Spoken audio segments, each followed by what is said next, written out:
दूरी निश्चित हो, दूरी निश्चित हो, तो दोस्त जब दूरी निश्चित होगी तब क्या होगा, ऐसा क्या केस बनेगा? तो आप यहां से देखो, speed is equal to distance upon time होता है, ठीक है। अगर दूरी फिक्स कर दी, ये फिक्स कर दी, तो दोस्त जो समय का और स्पीड का जो रेशियो होगा वो कैसा होगा, उल्टा हो जाएगा। तो आप कहोगे इससे होगा ये कि S1 ratio S2 is equal to T2 ratio T1 होगा, ठीक है। इस बात को समझ पा रहे हैं? अगर दोस्त डिस्टेंस निश्चित कर दी जाए तो समय का, किसका, समय का रेशियो उल्टा होगा, किसका, दूरी के रेशियो के। दूरी का रेशियो अगर 1-2 है तो समय का रेशियो 2 और 1 हो जाएगा, ठीक है। बोलो।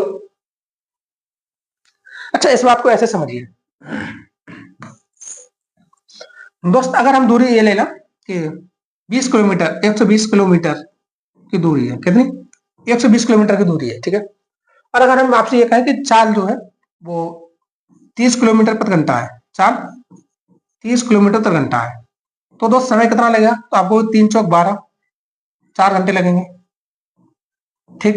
दूरी दोस्त अगर हम आपसे ये कहते हैं कि 40 किलोमीटर प्रति घंटा है, तो आप कहोगे 4 तिया 12, 3 घंटे लगेंगे। दोस्त अगर हम आपसे कहते हैं स्पीड जो है वो 60 किलोमीटर प्रति घंटा है, तो समय कितना लगेगा? तो आपको 2 घंटे लगेंगे दोस्त।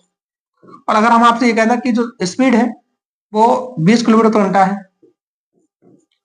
20 किलोमीटर प्रति घंटा है, तो दोस्त आप कहोगे ये 6 घंटे लग रहे होंगे। और अगर हम आपसे ये कहते हैं कि जो स्पीड है दोस्त 15 किलोमीटर प्रति घंटा है, आप कहोगे 8 घंटे लग रहे होंगे। तो यहां से आप एक चीज देखिए, शायद आप समझ गए हो कि जब 30-40-60 जब तक दूरी, जो स्पीड है दोस्त, किसमें, स्पीड में इंक्रीजमेंट हुआ, जब तक स्पीड बढ़ गई, बढ़ी है, तब तक दोस्त समय देखो घट रहा है।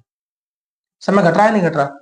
पहले 4 3 2, इसका मतलब है अगर दूरी बढ़ती है तो समय घटता है।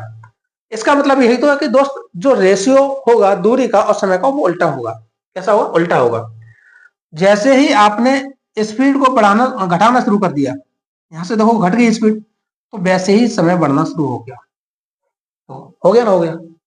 तो आप कहोगे अगर स्पीड बढ़ती है तो समय घटता है और स्पीड घटती है तो समय बढ़ता है।